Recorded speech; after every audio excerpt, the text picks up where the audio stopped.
I've always believed that it's better to have ignorance than half knowledge. At least with ignorance, you're aware that you don't know something and can seek out the right information. I completely disagree. Ignorance may seem less harmful, but it perpetuates misinformation and can lead to detrimental decisions. Half knowledge, on the other hand, implies that you have some understanding and are willing to learn and improve upon it. But with half knowledge, there's a danger of making assumptions or drawing conclusions without having the complete picture. It can be misleading and potentially detrimental. At least when you're ignorant, you don't pretend to know something you don't. While I understand your concern, being ignorant means you lack knowledge or information altogether. If you're aware of your lack of knowledge, it's always better to strive for half knowledge, a partial understanding that can be built upon. With half knowledge, you have a foundation to continue learning and improving. But isn't half knowledge still a halfway measure? It implies a lack of depth and a limited understanding of a topic. It's like having a building with a weak foundation. It might sustain you temporarily, but it can crumble when faced with complexity. I see where you're coming from, but even with half knowledge, there's potential for growth. That foundation can be strengthened over time with further learning and experience. It's a stepping stone towards gaining a more comprehensive understanding.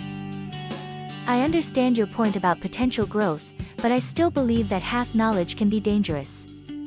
It can lead to overconfidence and the spread of misinformation. In some cases, it might be better to acknowledge ignorance and seek guidance from experts or reliable sources.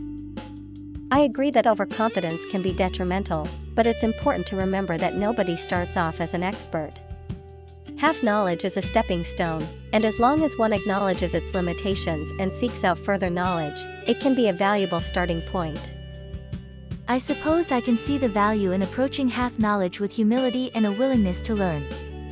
However, I still maintain that it's better to acknowledge one's ignorance and seek accurate information rather than rely on incomplete knowledge. I respect your perspective, but I believe that acknowledging ignorance can sometimes deter people from taking any action at all. Half knowledge, despite its limitations, at least motivates individuals to inquire, evaluate, and explore further. It's a proactive approach to learning and growth. It seems we have a fundamental difference in our approach. For me, the emphasis is on seeking accurate information and avoiding assumptions.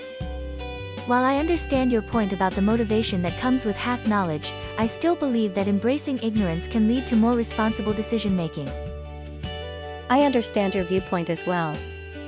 It's a matter of balancing the desire for accuracy with the motivation to take action and learn.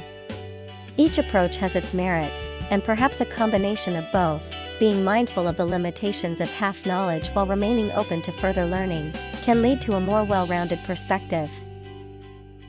Yes, I can agree with that. It's important to strike a balance between acknowledging our limitations and seeking knowledge. By doing so, we can enhance our understanding and make more informed decisions. Exactly. It's all about finding that middle ground. Embracing humility, actively seeking knowledge, and being aware of our limitations can lead to a more comprehensive and responsible approach.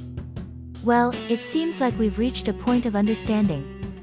While we may have different views on better ignorance than half knowledge, we can appreciate the importance of a balanced approach that promotes continuous learning and understanding.